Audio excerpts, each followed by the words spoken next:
جادوئی کبوتر ایک سبق آموز اور دلچسپ اردو کہانی۔ ابتدا گاؤں کا معصوم کبوتر۔ بہت پرانی بات ہے۔ ایک خوبصورت وادی میں سبز پہاڑوں کے دامن میں ایک چھوٹا سا گاؤں آباد تھا۔ اس گاؤں کا نام نور پور تھا۔ یہاں کے لوگ بہت سادہ، محنتی اور محبت کرنے والے تھے۔ اس گاؤں میں ایک درخت پر چاندی رنگ کا ایک خوبصورت کبوتر رہتا تھا، جسے سب چاندی او کے نام سے جانتے تھے۔ چاندی نہایت معصوم، رحم دل اور مددگار طبیعت کا تھا۔ وہ اکثر اپنے پر پھڑپھڑا کر گاؤں کے ارد گرد الفاڑتا رہتا اور جہاں کسی کو مشکل میں دیکھتا فوراً مدد کو پہنچ جاتا۔ گاؤں کے بچے، بوڑھے، مرد و عورت سب چاندی سے محبت کرتے تھے، لیکن چاندی کو اپنے معمولی پن کا احساس تھا۔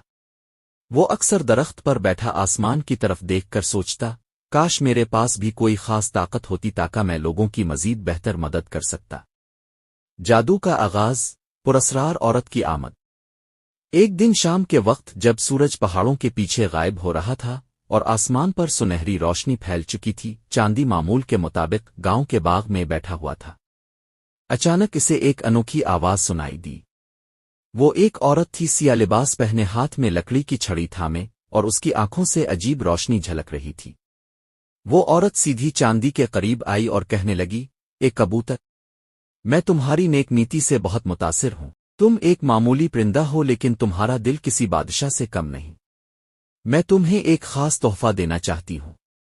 چاندی حیران ہوا اور بولا، میں تو ایک چھوٹا سا کبوتر ہوں، اب مجھے کیا دے سکتی ہے؟ عورت نے مسکرا کر جادوئی چھڑی فضا میں گھمائی اور آسمان سے چمکتی ہوئی پروں کی ایک جوڑی نمودار ہوئی۔ یہ جادوئی پر ہیں، جب تم انہیں پہنو گے تو تم نہ صرف بہت تیزی سے الفاڑ سکو گے بلکہ انسانوں کی زبان بھی سمجھ سکو گے، اور ان کی مشکلات کا حل بھی تمہیں سجھائی دے گا۔ چاندی حیرت سے وہ پروں کی جوڑی دیکھنے لگا۔ اس نے شکرگزاری کے ساتھ وہ پر پہن لیے۔ اگلے ہی لمحے ایک چمکدار روشنی میں وہ عورت غائب ہو گئی۔ چاندی کی نئی دنیا۔ اب چاندی صرف ایک عام کبوتر نہیں رہا تھا۔ اس نے پہلی بار جب پروں کو پھیلایا تو وہ آسمان کی بلندیوں پر چڑھتا چلا گیا۔ اب وہ بادلوں سے بھی اوپر الفاڑ سکتا تھا۔ اس کی بینائی کئی کلومیٹر دور تک دیکھ سکتی تھی اور وہ انسانوں کی باتیں بھی سمجھنے لگا تھا۔ پہلا موقع اسے اس دن ملا جب گاؤں کی ایک بوڑھی اماں جنگل میں لکڑیاں کاٹتے ہوئے زخمی ہو گئی۔ چاندی نے فوراً جنگل میں الفاڑ کر دیکھا، اس کے پاس گیا اور اس کے قریب پڑے کپڑے سے پٹی بنا کر زخم پر باندھی۔ پھر گاؤں کے بچوں کو خبر دی اور اماں کو واپس لایا۔ گاؤں والوں نے جب یہ دیکھا تو سب دنگ رہ گئے۔ گاؤں پر مصیبت، سیلاب کی کہانی۔ چند دن بعد بادلوں نے گاؤں کو گھیر لیا۔ شدید بارشیں ہوئیں، ندی نالے الفابل پڑے اور گاؤں میں سیلاب آ گیا۔ گاؤں کے کئی گھر پانی میں ڈوب گئے۔ لوگ چھتوں پر پھنس گئے۔ ایسے وقت میں چاندی اپنی جادوئی طاقت کے ساتھ آسمان پر الفاڑتا حالات دیکھتا اور لوگوں کو بچانے کے منصوبے بناتا۔ اس نے قریبی گاؤں میں پیغام پہنچایا، رسیاں اور کشتیاں منگوائیں، بچوں کو ایک ایک کر کے محفوظ مقام پر منتقل کیا۔ ایک بچی علیمہ جو اپنے والدین سے بچھڑ گئی تھی، چاندی نے اس تک پہنچ کر اسے ماں باپ کے پاس پہنچایا۔ گاؤں والے چاندی کی ہمت اور بہادری سے حیران و پریشان تھے۔ نیا دشمن، شکاری کی آمد۔ ایک دن ایک لالچی شکاری گاؤں آیا۔ اس نے چاندی کے بارے میں سن رکھا تھا۔ وہ سوچنے لگا، اگر میں اس جادوئی کبوتر کو پکڑ لوں تو میں اسے بیچ کر کروڑ پتی بن سکتا ہوں۔ شکاری نے جال بچھایا، دانا ڈالا، لیکن چاندی بہت ہوشیار تھا۔ اس نے فوراً جال کو پہچان لیا، لیکن شکاری باز نہ آیا۔ اس نے بندوق سے چاندی کو نشانہ بنایا۔